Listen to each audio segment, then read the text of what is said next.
morning, good afternoon, or good evening from wherever you're watching or listening. My name is Caleb Glick. I'm a lawyer here in the great state of Texas with the Calhoun School of Law to bring you a lot of information that plenty of bad folks would rather you not have. For today's lecture, ladies and gentlemen, we'll provide another installment into our series on The Prince, written by Mr. Niccolo Machiavelli.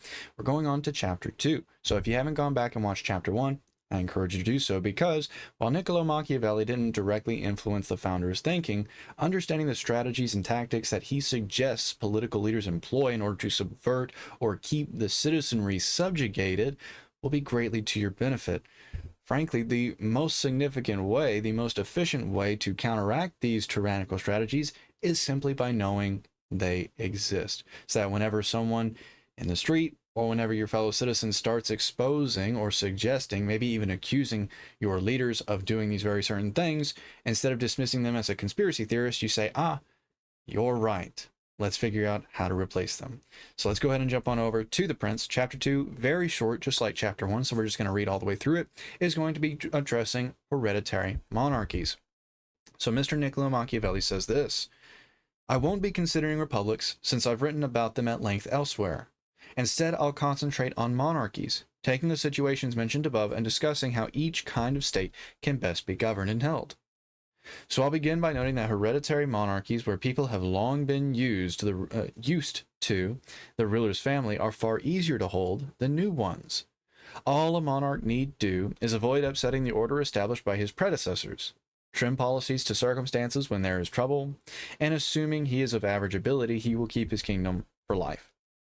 Only extraordinary and overwhelming force will be able to take it off him, and even then he'll win it back as soon as the occupying power runs into trouble. An example of this situation in Italy is the Duchy of Ferrara. In 1484 and 1510, the duchy was briefly conquered by foreign powers, first the Venetians, then Pope Julius. But these defeats had nothing to do with the territories having a well-established ruling family. A ruler who inherits power has less reason or need to upset his subjects than a new one, and as a result is better loved.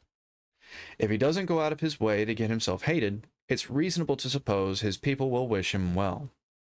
When a dynasty survives for generations, memories fade and likewise motives for change. Upheaval, on the contrary, always leaves the scaffolding for building further change. Excellent. So that is all to be said. Like I said, a very brief chapter in Chapter 2, but quite the profound political strategy. And though you can say it's manipulative and deceptive, you can't really say that it's incorrect or lying. As he said there, whenever people get into the flow of the standard quo, changing it becomes not just innovation and dissent, it becomes threatening. It becomes hostile. Which is why for so many of you who say, well, the world is doing nothing, we have all of these expositions of all of these people in high up places who are doing horrific things, accusations, and bona fide proven actions, yet nothing is done. Why? It's because of exactly what Mr. Machiavelli just said there.